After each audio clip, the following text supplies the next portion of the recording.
Hello, Nova Nation. It's WXVU Sports Director David Szczepanski getting ready for the big game tonight, Villanova versus St. John's at Xfinity Mobile Arena. The first Xfinity Mobile Arena game of the year where Villanova is actually the home team. Right, the Wildcats play there for the Big Five Classic against Penn, but that was technically a neutral site. So Villanova going to play a home game tonight in South Philly against St. John's. And this is a great game for so many reasons. Right, really, it's kind of a battle for second place in the Big East. Right, UConn obviously has the lead in the conference, but kind of that battle for that second place spot. And both of these teams are playing pretty well just on the outside of the AP Top 25 poll. Villanova is coming off of a win, a good performance on the road against Providence, a tough place to win. So Villanova now has back-to-back wins after the loss against Creighton, back-to-back road wins. And Villanova continues to play really well on the road defensively and offensively. The Wildcats are 14-3 heading into this game tonight against St. John's. And the St. John's team has played some really good basketball this season, 12-5. And, at the beginning of the season, they did struggle a little bit just when you kind of look at the stats, but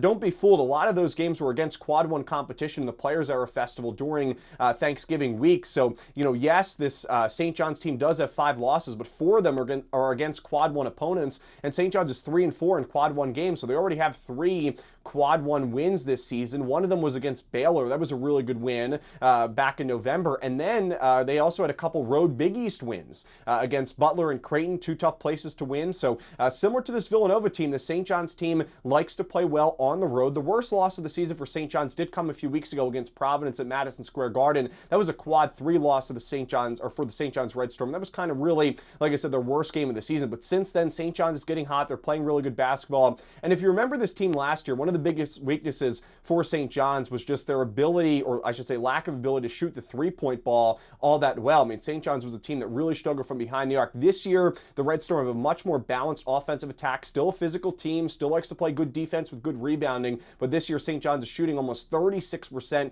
from behind the arc. They average in the mid to high 80s in terms of points per game. Zuby Ejiofor is the leading scorer. He's averaging almost 17 points per game, also around 8 rebounds per contest. Bryce Hopkins, who has unfortunately dealt with some injuries over the last couple of years, he's back and averaging around 13, 14 points per game. And then in the transfer portal, St. John's brought in some really good three-point shooters. They do a pretty good job at limiting turnovers. St. John's defensively is also, has had some positives in some games. Has struggled at times as well. They give up about 72 points per game, but the defense has been better recently, coming off of a dominating win against Marquette. St. John's also does a good job at forcing turnovers, about 15 or 16 forced turnovers per game. So St. John's is a balanced team this year, I think, much more personally than what they were last year. And the Red Storm, of course, still have Zuby Ejiofor taking over as the leading scorer. Bryce Hopkins is healthy and playing well. They have some good three-point shooters. The bench is pretty deep in terms of the depth. So the St. John's team is going to be really tough to play. Like I said, they have 5 losses. Don't let that fool you. 4 of the 5 are in Quad 1 games, and St. John's is playing much better basketball since that loss against Providence. Coach Pitino has this team playing really well once again. So